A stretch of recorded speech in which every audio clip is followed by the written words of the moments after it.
Seeja டாக்ஸ்ல Tamil podcast உங்களை இந்த ஆழமான விவாதத்துக்கு வரவேற்கிறது. வீட்டிலிருந்தபடியே வரிச்சட்ட வழக்குகளை கேட்டு மகிழுங்கள்.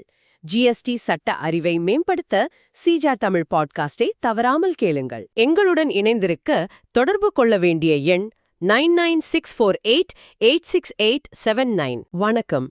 வரித்துறை நடைமுறைகள்ல நாம தினமும் சந்திக்கிற சவால்கள் ஏராளம். GST notice, income tax scrutiny, refund டிலேன்னு சொல்லிட்டே போலாம். ஆமா. இந்த சவால்களை ஏஐ, அதாவது ஆர்டிஃபிஷியல் இன்டெலிஜென்ஸ், எப்படி ஒரு கேம் சேஞ்சரை மாத்த போகுதுன்னு நாம இன்னைக்கு ஆழமா அலச போறோம். நிச்சயமா. சொல்லப்போனா வரித்துறையில டெக்னாலஜியோட வளர்ச்சியை நாம ஒரு 3 கட்டங்களா பார்க்கலாம். முதல்ல ஆட்டோமேஷன், வேலைகளை தானியக்கமாக்குவது. கரெக்ட். அடுத்து இன்டெலிஜென்ஸ், அதாவது நுண்ணறிவை பயன்படுத்துவது. கடைசியா ஆட்டோனமி, தன்னாட்சியா செயல்படுவது. ஓகே. இன்னைக்கு நாம ஜெனரேட்டிவ் ஏஐ, ஏஐ ஏஜென்ட்ஸ், அப்புறம் ஏஜென்டிக் ஏஐன்னு இந்த 3 வடிவங்கள் உங்க வரி பயிற்சியை எப்படி மாற்றி அமைக்க போகுதுன்னு விரிவாக பார்ப்போம். சரி, அப்போ நேரடியா விஷயத்துக்கு வருவோம். முதல்ல ஜெனரேட்டிவ் ஏஐ. இது ஒரு சீனியர் டாக்ஸ் அசிஸ்டன்ட் மாதிரி செயல்படும்னு சொல்றாங்க. அது எப்படி நடைமுறையில இது எப்படி வேலை செய்யுது? நல்ல கேள்வி. ஒரு உதாரணத்தோட சொல்றேன் கேளுங்க. ஒரு வெள்ளிக்கிழமை சாயங்காலம் உங்களுக்கு இன்கம் டாக்ஸ் செக்ஷன் 148 கீழே ஒரு நோட்டீஸ் வருதுன்னு வச்சுக்குவோம். டென்ஷனான நேரம். ஆமா. அந்த நேரத்துல ஜெனரேட்டிவ் ஏஐ உங்களுடைய ஒரு புத்திசாலி ஜூனியர் மாதிரி வேலை செய்யும். அதாவது இந்தியாவில் இருக்கிற எல்லா வரி சட்டங்கள், சுற்றறிக்கைகள், கோர்ட் ஜட்ஜ்மெண்ட்ஸ் எல்லாத்தையும் படிச்சு முடிச்ச ஒரு அசிஸ்டன்ட். அப்படியா? ஆமா. நீங்க அந்த நோட்டீஸை கொடுத்து இதுக்கு ஒரு பதில் டிராஃப்ட் பண்ணுன்னு சொன்னா போதும். அது சில நிமிஷத்திலேயே அந்த நோட்டீஸ்ல இருக்கிற பிரச்சனைகளை கண்டறிந்து சம்பந்தப்பட்ட சட்ட பிரிவுகளை எடுத்து, ஏன் உச்சநீதிமன்றம் கொடுத்த ஒரு பழைய தீர்ப்பை கூட மேற்கோள் காட்டி ஒரு முழுமையான பதில் வரைவை உங்களுக்கு கொடுத்துடும். கேட்க நல்லாத்தான் இருக்கு. ஆனா ஒரு சந்தேகம். ஏஐ சில சமயம் ஹாலுசினேட் பண்ணுன்னு சொல்றாங்கல்ல, அதாவது இல்லாத தகவலை உண்மையா இருக்கிற மாதிரி உருவாக்கும்னு. கரெக்ட். அப்படி இருக்கும்போது அது கொடுக்கிற டிராஃப்ட அப்படியே நம்பி பயன்படுத்த முடியுமா? ஒருவேளை சட்டப்பிரிவுலையோ தீர்ப்புலையோ தப்பு பண்ணிட்டா பெரிய பிரச்சனை ஆகிடுமே. இது ரொம்ப ரொம்ப முக்கியமான ஒரு பாயிண்ட். நீங்க சொல்றது முற்றிலும் சரி. அதனாலதான் இதை நம்ம ஒரு வரைவு உதவியாளர்னு சொல்றோம், இறுதி அதிகாரின்னு சொல்லல. புரியுது. அது கொடுக்கிற டிராஃப்ட நீங்க அப்படியே காப்பி பேஸ்ட் பண்ணவே கூடாது. அது உங்க வேலையை சொல்லப்போனா ஒரு 90% முடிச்சு கொடுக்கும். மீதி 10% சரிபார்ப்பு, நுணுக்கமான விஷயங்களை சரி செய்வது, உங்களுடைய தனிப்பட்ட அனுபவத்தை சேர்ப்பது, இதெல்லாம் உங்க வேலை. அப்போ இது நமக்கு ஒரு கருவிதானே தவிர நமக்கு மாற்று கிடையாது. எக்ஸாக்ட்லி. உங்க நிபுணத்துவத்தை மேம்படுத்த இது ஒரு கருவி, அவ்வளவுதான். புரிஞ்சது. அப்போ இது ஜிஎஸ்டி விஷயத்திலயும் இதே மாதிரி தான் பயன்படுமா? இன்புட் டாக்ஸ் கிரெடிட் சம்பந்தமான சிக்கலான கேள்விகளுக்கெல்லாம் இது பதில் சொல்லுமா? நிச்சயமா. ஜிஎஸ்டி செக்ஷன் 16 கீழே ஐடிசி வாங்குவதற்கான தகுதிகள் என்னென்னு கேட்டா அது தெளிவாக பட்டியலிடும். இப்போ இருக்கிற ஒரு பொதுவான குழப்பம், ஜிஎஸ்டிஆர் 2ஏக்கும் ஜிஎஸ்டிஆர் 2பிக்கும் என்ன வித்தியாசம்னு. ஆமா, அது நிறைய பேருக்கு இருக்கு. அத பத்தி விளக்க சொன்னா கூட லேட்டஸ்ட் திருத்தங்களோட சேர்த்து இது விளக்கும். ஆனா ஒன்னும் நல்லா புரிஞ்சுக்கணும், இது எல்லாமே அறிவு சார்ந்த உதவிதான். உங்களுடைய ஜிஎஸ்டி போர்ட்டலுக்குள்ள லாகின் பண்ணி அதுவா ஒரு ரிட்டர்னை தாக்கல் செய்யவோ இல்ல உங்க ரீஃபண்ட் ஸ்டேட்டஸை செக் பண்ணவோ இதால முடியாது. ஓகே. அப்போ ஜெனரேட்டிவ் ஏஐங்கிறது ஒரு மூளை மாதிரி. அதுகிட்ட அறிவு இருக்கு, ஆனா செயல்பட கைகள் இல்ல. அந்த கைகளை கொடுக்கறது தான் அடுத்த கட்டமான ஏஐ ஏஜென்ட்னு நான் நினைக்கிறேன். சரிதானே? மிக சரியான ஒப்பீடு. ஏஐ ஏஜென்ட் அந்த ஜெனரேட்டிவ் ஏஐயோட மூளைய நிஜ உலகத்தோட இணைக்கிற கருவிகளோட, அதாவது ஏபிஐஸோட சேர்க்குது. ஓஹோ. இங்கதான் இல்லாம வெறும் தெரிஞ்சுக்கிற நிலையிலிருந்து செயல்படுற நிலைக்கு போறோம். அப்ப நம்ம பழைய ஐடிசி ரீகன்சிலியேஷன் உதாரணத்துக்கே வருவோம். ஒரு ஏஐ ஏஜென்ட் இந்த வேலையை எப்படி வித்தியாசமா செய்யும்? இப்போ பாருங்க, நீங்க ஐடிசி ரீகன்சிலியேஷன் செய்யணும்னு ஏஐ ஏஜென்ட் கிட்ட சொன்னா அது வெறும் வழிமுறைகளை சொல்லாது. அப்புறம் அது உங்களுடைய பாதுகாப்பான அனுமதி பெற்று தானாகவே ஜிஎஸ்டி போர்ட்டலுக்குள்ள லாகின் செய்யும். நீங்க குறிப்பிட்ட மாதத்துக்கான ஜிஎஸ்டிஆர் 2ஏ 2பி ரிப்போர்ட்ஸை டவுன்லோட் செய்யும். சரி. அதே சமயம் உங்க அக்கவுண்டிங் சாஃப்ட்வேர்ல இருந்து உங்க பர்ச்சேஸ் பதிவேட்டையும் எடுத்துக்கும். இப்போ இது ரெண்டையும் வரிக்கு வரி ஒப்பிட்டு ஒவ்வொரு வித்தியாசத்தையும் அதுவே கண்டுபிடிக்கும். அடேங்கப்பா. அதோட நிற்குமா இல்ல அதுக்கு மேலையும் போகுமா? அதுக்கு மேலையும் போகும். கண்டுபிடிச்ச வித்தியாசங்களை அது வகைப்படுத்தும். உதாரணத்துக்கு, இந்த இன்வாய்ஸ் 2பில இல்ல, இந்த இன்வாய்ஸ்ல வரித்தொகை தப்பா இருக்குன்னு தனித்தனியா பிரிச்சு ஒரு முழுமையான ஆலோசனை அறிக்கையை டிராஃப்ட் பண்ணி உங்களுக்கு கொடுத்துடும். ஒரு மனிதர் செய்ய பல மணி நேரமாகும் வேலைய இது சில நிமிடங்கள்ல முடிச்சு விடும். இது நம்ப முடியாத அளவுக்கு திறமையா இருக்கு. ஆனா இங்க ஒரு பெரிய கேள்வி வருது. உங்க கிளையண்டோட முக்கியமான தகவல்களையும் கவர்மெண்ட் போர்ட்டலோட லாகின் விவரங்களையும் ஒரு ஏஐ கிட்ட கொடுக்கறது எந்த அளவுக்கு பாதுகாப்பானது? ஆமா, இதுல பெரிய ரிஸ்க் இருக்கே. சந்தேகமே இல்லாம இதுதான் இதை செயல்படுத்துறதுல இருக்கிற மிகப்பெரிய சவால். இந்த மாதிரியான ஏஐ ஏஜென்ட்கள் ரொம்ப வலிமையான பாதுகாப்பு நெறிமுறைகளோட வரணும். சரி சரி. எல்லா செயல்பாடுகளுக்கும் தணிக்கை பதிவுகள், அதாவது ஆடிட் ட்ரையல்ஸ் இருக்கணும். மிக முக்கியமா, நீங்க நிர்ணயிக்கிற விதிகளுக்கு உட்பட்டு தான் அது செயல்படணும்.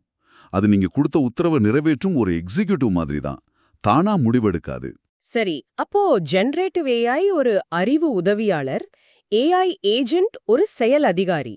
ஆனா ஒரு டாக்ஸ் ஆபீஸ்ங்கிறது தனித்தனி வேலைகளோட தொகுப்பில்லையே, அது ஒரு முழுமையான ஒர்க் ஃப்ளோ. கரெக்ட். அந்த முழு ப்ராசஸையும் நிர்வகிக்கிறது தான் இந்த பயணத்தோட உச்சகட்டமான ஏஜென்டிக் ஏஐயா? சரியா புடிச்சிட்டீங்க. ஒரு ஏஐ ஏஜென்ட்ட திறமையான ஒரு ஊழியர்னா, ஏஜென்டிக் ஏஐங்கிறது அந்த மாதிரி பல ஊழியர்கள் சேர்ந்து வேலை செய்யற ஒரு முழு டீம். இது ஒரு மேலாளர் மாதிரி. ஒரு டீமா? கேட்கவே பிரமிப்பா இருக்கு. ஒரு நிஜ வாழ்க்கை உதாரணம் சொல்லுங்களேன். சொல்றேன். நீங்க ஒரு புதிய உற்பத்தி நிறுவனத்தை வாடிக்கையாளரா சேர்க்கறீங்கன்னு வச்சுக்குவோம். முதல் நாள் நீங்க அந்த நிறுவனத்தோட அடிப்படை விவரங்களை உள்ளீடு செய்றீங்க. உடனே ஒரு பதிவு ஏஜென்ட் ஜிஎஸ்டி பதிவு கட்டாயம்னு முடிவு செஞ்சு பான், டான், ஜிஎஸ்டிஐஎன் பதிவுகளுக்கு விண்ணப்பிக்கும். அதே நேரத்துல ஒரு இணைக்க ஏஜென்ட் அந்த நிறுவனத்துக்கான எல்லா ரிட்டர்ன்ஸ்கான கேலண்டரை உருவாக்கிடும். ஓஹோ. இதற்கிடையில் ஒரு ரிஸ்க் ஏஜென்ட் அந்த துறையில என்னென்ன விஷயங்களுக்கு தணிக்கை வர வாய்ப்பு இருக்குன்னு ஆராய ஆரம்பிச்சிடும். அடிங்கப்பா, இது வெறும் ஒரு வேலையை செய்யல, அந்த நிறுவனத்துக்கான முழு வரி இணக்க கட்டமைப்பையே உருவாக்குது. ஆமா. அப்போ ஒரு சிக்கலான வருமான வரி ஆய்வின் போது இது எப்படி உதவும்? ரொம்ப நல்ல கேள்வி. வருமான வரி ஆய்வு எடுத்துக்கும். நோட்டீஸ் வந்ததும் ஒரு ஏஜென்ட் அதை முழுமையா படிச்சு என்னென்ன கேள்விகள் கேட்டிருக்காங்கன்னு பிரிச்சு பார்க்கும். சரி. அது உடனே ஒரு டேட்டா ஏஜென்ட்டுக்கு உத்தரவு கொடுக்கும். அது கடந்த 3 வருஷ நிதிநிலை அறிக்கைகள், பேங்க் ஸ்டேட்மெண்ட்ஸ் எல்லாத்தையும் திரட்டும். இன்னொரு சட்ட ஆய்வு ஏஜென்ட் அந்த நோட்டீஸ்ல இருக்கிற குறிப்பிட்ட சட்ட பிரச்சனை சம்பந்தமா சுப்ரீம் கோர்ட் என்ன தீர்ப்புகள் கொடுத்திருக்குன்னு தேடி எடுக்கும். சரி சரி. இந்த ஏஜென்ட்களெல்லாம் கண்டுபிடித்த தகவல்களை ஒரு வரைவு ஏஜென்ட்டுக்கு அனுப்போம். அது எல்லாத்தையும் ஒருங்கிணைத்து ஒரு விரிவான பதில் வரைவை தயாரிக்கும். ஒரு மனித குழு பல நாட்கள் செய்யக்கூடிய வேலைய இந்த ஏஐ குழு சில மணி நேரமல்ல செஞ்சு முடிக்கும். அப்படிதானே? கரெக்டா சொன்னீங்க. இது கேட்கறதுக்கு கனவு மாதிரி இருக்கு. ஆனா என்னோட முக்கியமான கேள்வி பொறுப்பு, அதாவது அக்கவுண்டபிலிட்டி பத்தி தான். ஒருவேளை இந்த ஏஐ டீம் ஒரு தப்பு பண்ணி அதனால பெரிய அபராதம் வந்துட்டா இதுக்கு யாரு பொறுப்பு? சாஃப்ட்வேர் கம்பெனியா இல்ல வரி ஆலோசகரான நீங்களா? இதுதான் இந்த துறையோட எதிர்காலத்தை நிர்ணயிக்க போற மிக முக்கியமான கேள்வி. 100% பொறுப்பு வரி ஆலோசகரான உங்களைத்தான் சாரும். அப்படியா? ஆமா.